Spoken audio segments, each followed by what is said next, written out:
दोस्तों 15वीं शताब्दी में स्पेन कई सारी लड़ाइयां लड़ने के बाद खुद को रिवाइव करने की कोशिश कर रहा था और इसी स्पेन में रहता था हमारी आज की कहानी का मुख्य किरदार क्रिस्टोफर कोलंबस। इतिहास की कहानियों में हमने कई बार सुना होगा कि कोलंबस ने अमेरिका की खोज की, लेकिन इस बात के सही मायने क्या है?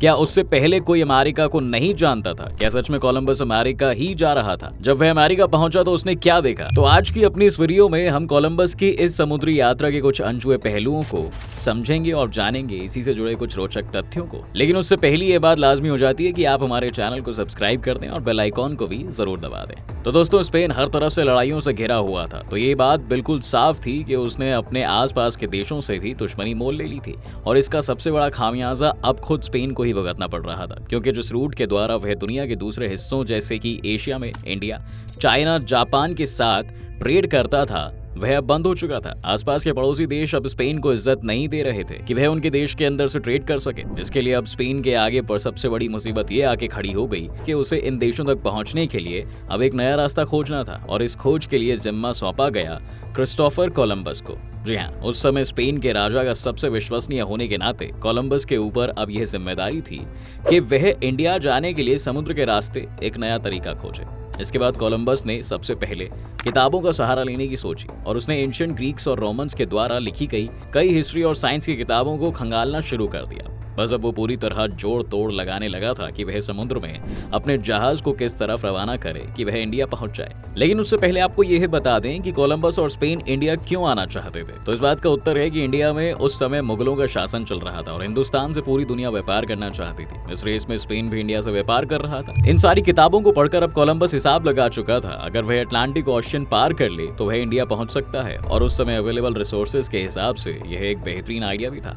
लेकिन किस्मत शायद उनसे कुछ और ही करवाने के इच्छुक में थी। फिलहाल अब वह दिन आ गया था 3 अगस्त 1492 और कोलंबस अपने 3 जहाजों नीना, पिंटा और सांता मारिया को पालोस के बंदरगाह से बाहर लेकर निकल पड़ता है। उस समय कोलंबस का असली मकसद था वेस्ट की ओर तब तक जाना जब तक कि वह एशिया नहीं पहुंच जाता, जहां सोने, मोतियों और मसालों की दौलत का खजाना भरा हुआ था। उनका पहला पड़ाव कैनरी आइलैंड था, जहां हवा की कमी की वजह से उन्हें इस यात्रा को 6 सितंबर तक रोकना पड़ा। एक बार चलने के बाद कोलंबस को शांत समुद्र की हवाओं से बहुत फायदा हुआ, जिसने उसे लगातार वेस्ट की तरफ धकेल कर रखा। इस दौरान कोलंबस ने सबसे पहले साउदर्न ट्रेड रूट्स की खोज की। हालांकि यात्रा लंबी थी, जिसके बारे में कोलंबस और उसके क्रू को खुद भी अंदाजा नहीं था। अपने क्रू की बढ़ती आशंकाओं को शांत करने के लिए कोलंबस ने 2 लॉग बुक बना रखी थी, जिसमें से एक बुक में तो वह अपने जहाज द्वारा तय की गई सही दूरी को मेंशन करता और इस पहली लॉग बुक को वह सीक्रेट रखता था। जब भी उसके क्रू का कोई मेंबर उससे डिस्टेंस के बारे में पूछता तो वह हमेशा उसे दूसरी लॉग बुक ही दिखाता, ताकि उसके क्रू को लग सके कि वह अभी अपने घर से ज्यादा दूर नहीं है। लेकिन अब धीरे धीरे क्रू मेंबर्स की हिम्मत जवाब देने लगी थी और वे सब लगातार कोलंबस के ऊपर सवाल उठाने लगे थे।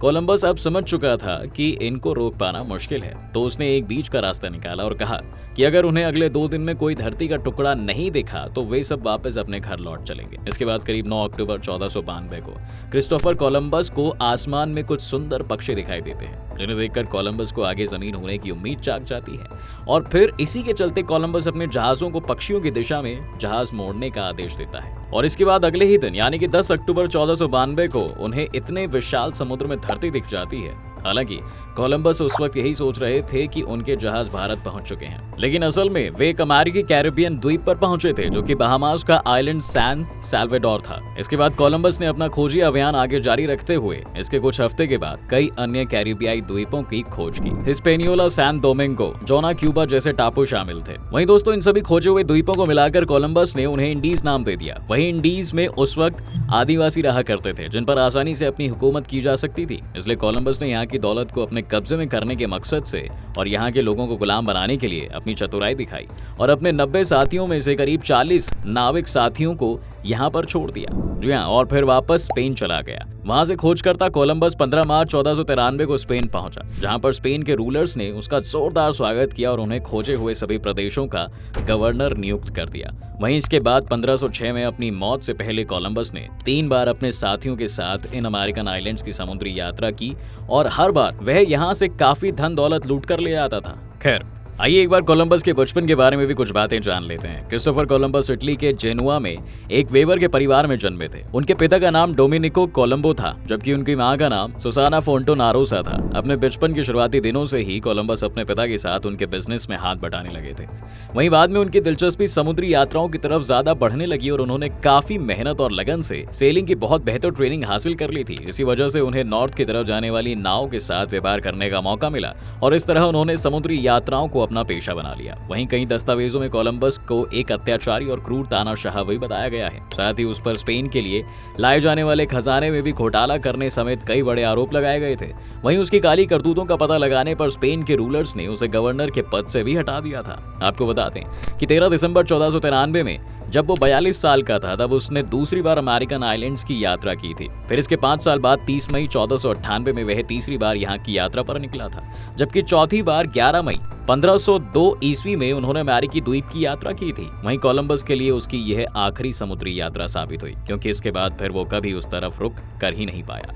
लेकिन कई इतिहासकार यह भी बताते हैं कि कोलंबस से पहले भी लोग अमेरिकन आइलैंड्स पर जा चुके थे और कोलंबस पहला आदमी नहीं था जो यहाँ गया हो। Scroll.in पर छपी एक रिपोर्ट की माने तो कोलंबस से पहले 6 बार अलग अलग लोगों ने अमेरिका की यात्रा की है। इस रिपोर्ट के अनुसार जो अमेरिकन लोग यहाँ सबसे पहले आए थे वो करीबन 16,000 से 35,000 साल पहले ही यहाँ आ गए थे। इससे पहले नदीनी नाम का एक ग्रुप 3,000 से 8,000 बीसी के बीच में पहले ही यहाँ पर आ गया था। वहीं एस्किमो एलियूट लोग 2000 से 2500 बीसी में, इन्यूइट लोग 900 एडी में, नॉर्स 1021 एडी में और पॉलिनेशियंस लगभग 1200 एडी में यहाँ आ चुके थे। तो इस हिसाब से कोलंबस 7वें ऐसे आदमी या ग्रुप थे जिन्होंने इस धरती पर कदम रखा था। वहीं एक और हैरान करने वाली बात दोस्तों ये भी है कि हमें बचपन से ही बताया जाता है कि कोलंबस ने ही इंसानों को सबसे पहले बताया था कि धरती चपटी नहीं बल्कि गोल है। जी हाँ, कहते हैं कि पहले लोग समुद्री यात्रा नहीं करते थे क्योंकि उनको लगता था कि धरती एक फ्लैट सरफेस है और अगर वे ज्यादा दूर जाते हैं तो शायद नीचे गिर जाएंगे। लेकिन कई इंटेलेक्चुअल लोग इस बात को बिल्कुल झुठलाते हैं कि कोलंबस ने सबसे पहले दुनिया की गोल होने की बात कही थी, जबकि एंशिएंट ग्रीक सिविलाइजेशन में महान पाइथागोरस और बाद में एरिस्टोटल और यूक्लिड ने 6ठी शताब्दी में ही यह बात बता दी कि धरती फ्लैट नहीं बल्कि स्फीयर शेप में है। वहीं कई हिस्टोरियंस का ये भी कहना है कि कोलंबस अच्छा खासा पढ़ा लिखा था और उसने पुराने रोमन्स और ग्रीक्स की किताबें पढ़ रखी थी। कहा जाता है कि कोलंबस के पास टॉलेमी की जियोग्राफी की किताब थी जिसे खुद रोमन्स ने ही लिखी थी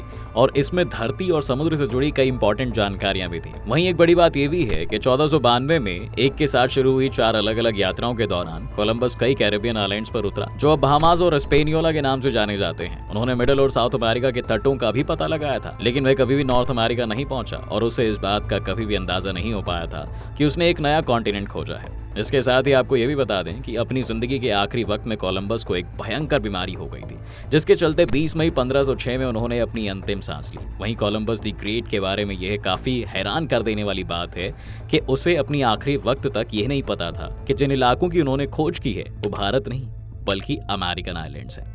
यकीनन वे भारत की खोज नहीं कर सके, लेकिन उन्होंने कई अमेरिकन आइलैंड्स की खोज की और यूरोप के लिए ट्रेड के नए रास्ते खोले। बहरहाल, अगर आपको हमारी ये वीडियो पसंद आई हो तो कृपया इसे अपने दोस्तों के साथ शेयर जरूर करें और वीडियो को लाइक किए बिना बिल्कुल ना जाएं।